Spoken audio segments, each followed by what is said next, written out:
Free fire ගහනවා. ඉතින් මෙන්න මේ සිම්පල් ට්‍රික් එක ඔන් කරගත්තා. ඉතින් ඔයාලටත් පුළුවන් අද ඉඳලා ප්‍රෝ කෙනෙක් වගේ ඉතින් එනිමින් ගෝල් බලන්න. ඉතින් හරි මචං ඉතින් මේකේ වැඩි දෙයක් නැහැ. ඉතින් පොඩි ට්‍රික් එකක් තියෙන ඔන් කරගන්න.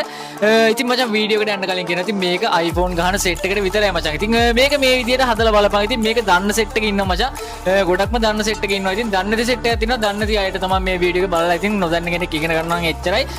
ඉතින් බලලා මේක හදාගන්න හොඳට ප්ලේ කරලා බලපන්. ඉතින් ආයේ ෆෝන් එක සුපිරියට ස්මූත් වෙනවා මචං. ෆෝන් එක හොඳට ඔප්ටිමයිස් වෙනවා. ඉතින් ලැග් අඩු වෙනවා මචං. රත් වෙන එක අඩු වෙනවා ෆෝන් එකේ. දාලා ප්ලේ කරලා බලපන්. ඉතින් සුපිරියට ප්ලේ කරන්න පුළුවන්. ඉතින් මමත් මේක දාගෙන තමයි ප්ලේ කරන්නේ. ඉතින් වැඩි කතා බහක් නැතුව අපි යමු මචං වීඩියෝ එකට.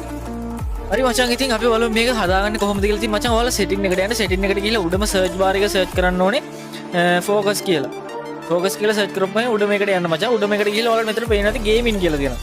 මේ ගේමින් එකට යන්න. ගේමින් එකට ගියාට පස්සේ මචං මෙතන යට යද්දී ඔයාලට තියෙනවා මෙතන වයර්ලස් කන්ට්‍රෝල් කියලා තියෙනවා. ඒක මචං මේ ටික් එක ඔන් කරලා දෙනවා. අනිවාර්යයෙන්ම මේක ඔෆ් කරගන්න ඕනේ. මේක ඔෆ් කරගන්න මචං. ඊට පස්සේ ඔයාලා මෙතන ඇඩ් ෆීල්ඩ් එක ගිහිල්ලා ඇඩ් ෆීල්ඩ් එකේ මචං ඔයාලට යටම පේනවා ඇති ලෝ පවර් මෝඩ් කියලා තියෙනවා.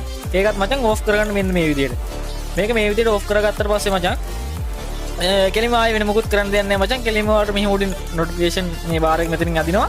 මේක ඇදලා ඉවරලා ෆෝකස් කියලා තියෙන ෆෝකස් කියන එකට ගිහිල්ලා කෙලිම මේ ගේමින් මෝඩ් කියන එක ඔන් කරනවා මෙතන කෙලිම. මේක මචං කියන්න ඕනේ iPhone ගහන සෙට් එකට විතරයි මචං. Android සෙට් එකට තව සුපිරි වීඩියෝ එකක් හදලා තියෙනවා. ඒකත් දානවා. තව හදන ගමන් ඉන්නේ මචං. ඉතින් මචං මේක දාලා බලන්න. ඉතින් මේකෙන් වාගේ සෙන්සිටිවිටි එක මචං ස්මූත් වෙනවා. ඉතින් සුපිරියට ප්ලේ කරන්න පුළුවන් මචං. ඉතින් ලැග් අඩු වෙනවා. ඔයාලගේ පින් යන ප්‍රශ්නේ පොඩ්ඩක් අඩු වෙනවා.